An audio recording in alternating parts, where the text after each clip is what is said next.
بسم اللہ الرحمن الرحیم۔ کافی دنوں کی مصروفیت کے بعد رمضان کی وجہ سے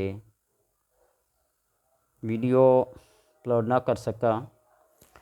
آج عید کے بعد کچھ فرصت کے لمحات میسر آئے، سوچا کہ آپ کی خدمت میں کوئی نہ کوئی چیز پیش کی جائے۔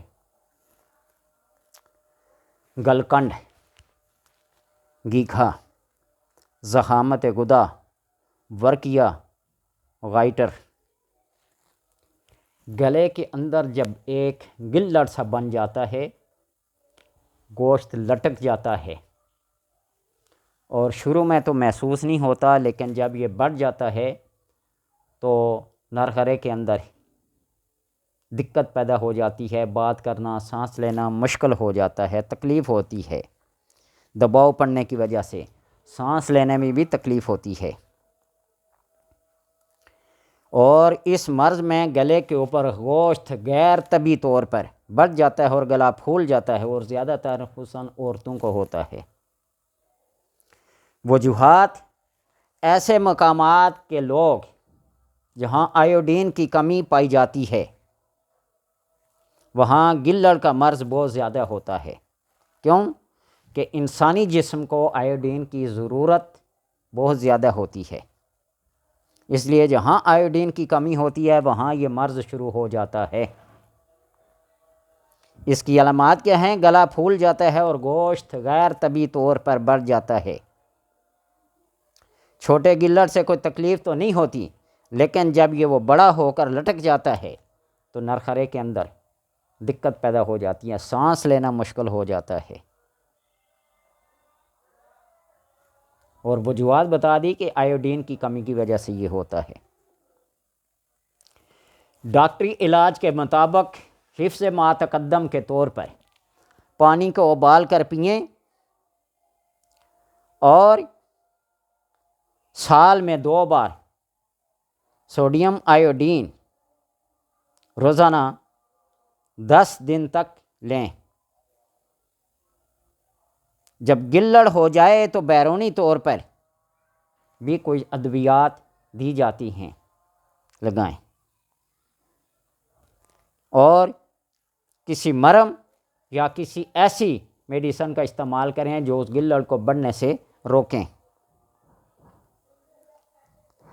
زیادہ تر ایک مرہم دی جاتی ہے، ایک گرم پٹی کے ساتھ اس کو سوجن کے اوپر لگا کر اس کو باندھ دیا جاتا ہے، اس کے اندر سے آبلے پیدا ہو جاتے ہیں، چھالے سے پڑ جاتے ہیں، تو کچھ دن کے لیے مرہم لگانا بند کر دیں۔ پہلے مرہم لگا کر اس کے اندر سے وہ گلڑ سے کچھ مواد نکلتا ہے، لیکن ہر آدمی یہ تجربہ نہ کرے کسی جاننے والے سے۔ انجانے میں کوئی ایسا کام کر بیٹھتے ہیں نا جو نیم حکیم خطرہ جان ہوتا ہے۔ آسان سے آسان طریقہ میں بتایا کرتا ہوں کہ قرآن پاک سب کے لیے رائے ہدایت بھی ہے اور شفا بھی ہے۔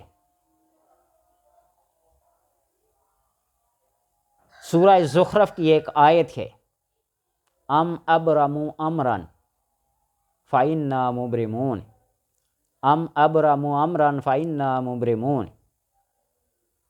اس آیت کو کسی دھاگے پر پڑھ کر گرا لگا کر گلے میں باندھ دے تو اس کا گلا جو گلڑ ہے وہ کیا ہو جائے گا؟ ختم ہو جاتا ہے، وہ لٹکا ہوا ماس گوشت ختم ہو جاتا ہے۔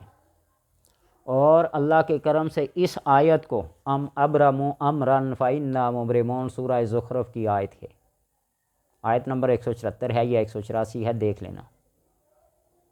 تو اس کو پڑھ کر دم کریں، یا سورہ یوسف کی پہلی آیت الف لام را تلک آیات الکتاب المبین، اس آیت کو سورہ طلوع اور سورہ غروب کے وقت پر 7 بار پڑھ کر ہاتھوں پہ پھونک کر گلے پہ گلڑ پہ پھیر دے تو اللہ تبارک و تعالیٰ کے کرم سے وہ گلڑ کم ہو جاتا ہے۔ جس کا پیٹ بڑا ہوا ہو وہ بھی اس آیت کو آزما سکتا ہے، تجربہ کر سکتا ہے، کسی پیپر پہ لکھ لے اور گلے کے اوپر پیٹ کے اوپر پھیر کر اپنے سرانے کے نیچے رکھ دیں تو صبح اور شام کو وہاں سے نکال کر پھیر کر پھر رکھ دیں تو اللہ تبارک و تعالیٰ کیا کرتا ہے؟ کرم کرتا ہے۔ اس بڑے ہوئے گوشت کو یہ دانے سے نکل آتے ہیں، موٹے موٹے مٹ جاتے ہیں، گلے کے جو گلڑ ہیں، گیکھا ہے، گلکنڈ ہے، گلے کا بڑھ جانا ہے، گلڑ سے بن جاتے ہیں، یہ سارے اللہ تبارک و تعالیٰ کے کرم سے اس آیت سے کیا ہو جاتے ہیں؟ ام ابرمو امرن فإنا مبرمون، ام ابرمو امرن فإنا مبرمون، 25واں پارہ سورہ زخرف آیت نمبر 174 ہے یا 84 ہے، دیکھ لینا۔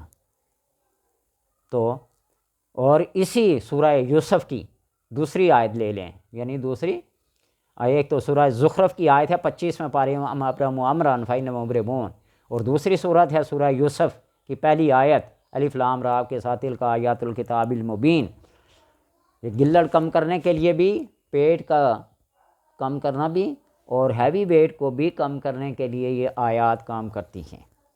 اور اگر ان سے بھی کام نہ چلے تو پھر آخری یہ کر لیں کہ سورہ فاتحہ کو بغیر نقطوں کے، بغیر اعراب کے لکھ لیں، اس کے اوپر کوئی نقطہ، کوئی اعراب، کوئی زبر، کوئی زیر نہ ڈالیں، لکھ لیں اور اس کو گلے میں لٹکا لیں۔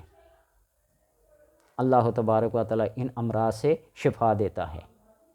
کھانے پینے کی چیزوں سے اس لیے منع کرتا ہوں، میں نہیں بتاتا کہ انسان کے جسم کو جب تک اس کی حرارت کے مطابق، اس کے عناصر کے مطابق، اس کے صفراوی، سودائی، دموی امراض کے مطابق انسان کو پتہ نہ ہو تو کوئی عام ڈاکٹر سے دوائی نہ لیں جب تک کہ کسی مستند قسم کے حکیم طبیب سے چیک کروا کے دوائی لیں۔ ایسے عطائیوں سے اور نیم حکیموں سے بچیں، یہ خطرہ جان ہوتے ہیں۔ اور دوسری بات یہ ہے کہ شوگر اور بلڈ پریشر دو ایسی امراض ہیں جن کے شوٹ کرنے کا کوئی وقت نہیں ہے، جن کے ڈاؤن ہونے کا کوئی وقت نہیں ہے۔ کیا پتہ کون سی چیز کھانے سے ہائی ہو جائیں، کون سی چیز کھانے سے لو ہو جائیں۔ اس لیے اپنی جان سب سے زیادہ پیاری، ایک قرآن ہی، احادیث نبویہ ہی، اسماء حسنہ ہی ایک ایسا علاج ہیں جو کسی مضر اثرات سے پاک ہیں۔ ان سے آپ علاج اگر کرنا چاہیں تو بغیر کسی خوف و خطر کے آپ ان کو استعمال کریں، لیکن اگر کوئی دوائی لینا چاہتے ہیں تو کسی مستند حکیم ڈاکٹر سے چیک کروا کے، تشخیص کروا کے، پھر وہ جیسی ہدایت دیں پھر دوائی دیں۔